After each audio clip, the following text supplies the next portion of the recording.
I think constant self improvement prevents you from actually improving after a certain point, because you are now wired to look for more and more flaws inside you to work on them, and that becomes the loop in itself, which prevents you eventually for becoming the whole self. Or your brain plays games with you and constantly tells you that you're not enough, or those insecurities get magnified instead of diminishing, and that leads to a lot of frustration, self-hatred, and all those negative thoughts which you are trying to run away from, and eventually it becomes an addiction until you break emotionally, energetically. So what's the solution? So after a certain point, you're supposed to not self-improve but self-accept, or maybe acceptance comes eventually when you realize or look at that there is nothing flawed in itself. All the mechanisms or learned behaviors are just there either to protect you, or you learn them unconsciously from others, and there is actually nothing inherently wrong with them.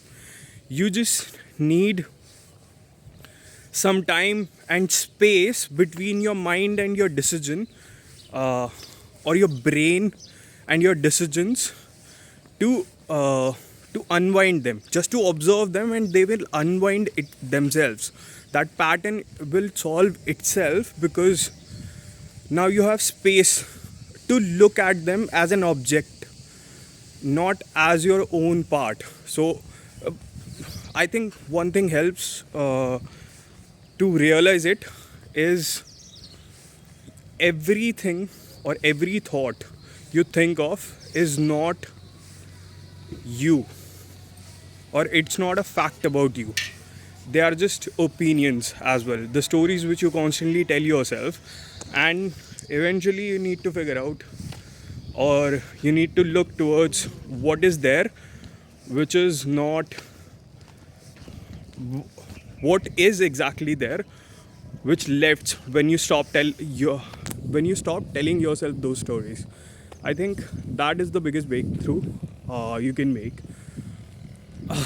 Also, I think everyone has to go through that entire journey of self improvement, of going to the gym, reading those books, reading Atomic Habit, The Subtle Art of Not Giving a Fuck, etc., etc., um, and eventually come to the realization that there is not that much to improve. It just learned behavior, and it was not even your fault. It just happened because of the circumstances, or maybe something else. Maybe your parents was abusive, and the first thing, if you are like that, if you are anything like me, the first thing your brain towards is run towards is, it was my fault. And you just start telling this to yourself always, in all the situations, and then you have to someday, when you are an adult and in a safe environment, come to a realization that it was not your fault. It was never your fault. You was just a kid, and their issues was not even about you. It was their own issues which they carried themselves, because they are also human. It's also their first time living.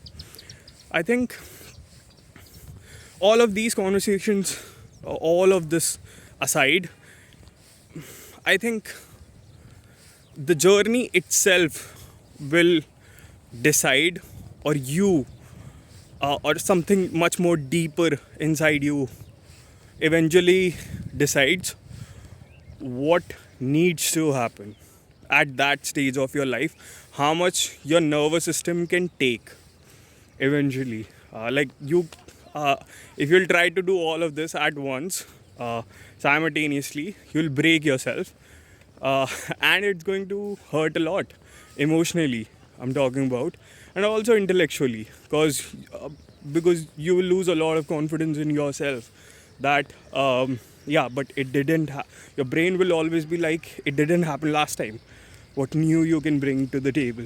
So that is going to affect a lot of your decision making for the rest of your life. So it's very important to lower your ego. Go through all of this slowly. Take as much as time as you want to, and eventually come to those realizations.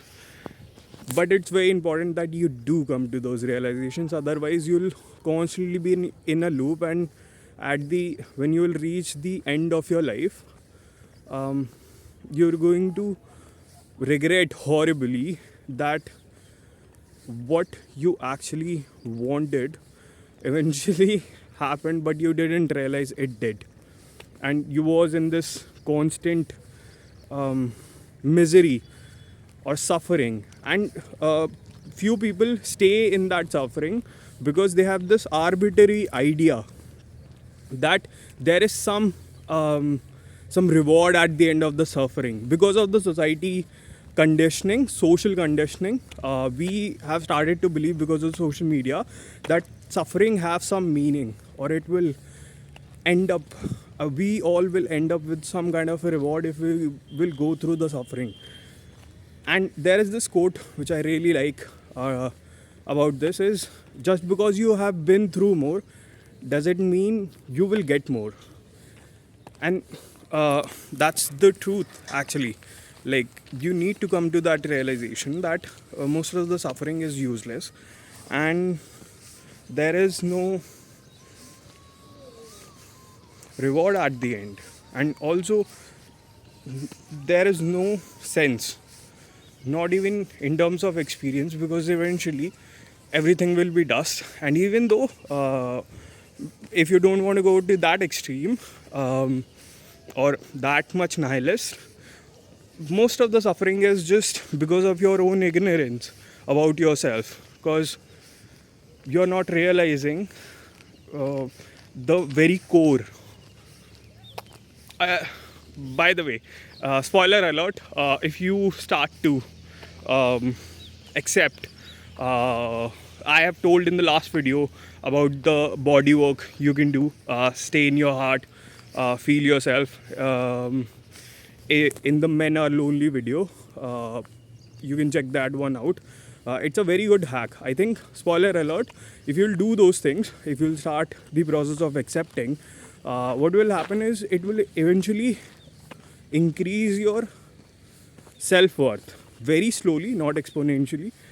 But yeah, you will see a very large difference in how you see yourself, because right now you are your pattern is self-abusive. You're constantly abusing yourself for not doing the thing, and then raising the bar too high and not doing the thing. And this is this constant procrastination loop. But eventually you will start to be a good boss. You will start to understand yourself, and that will lead to a lot of transformation in your life, very positive transformation. But to do that, you need to go through that transformation, which will go through that journey which will eventually evolve your ego or dilute it. Bye.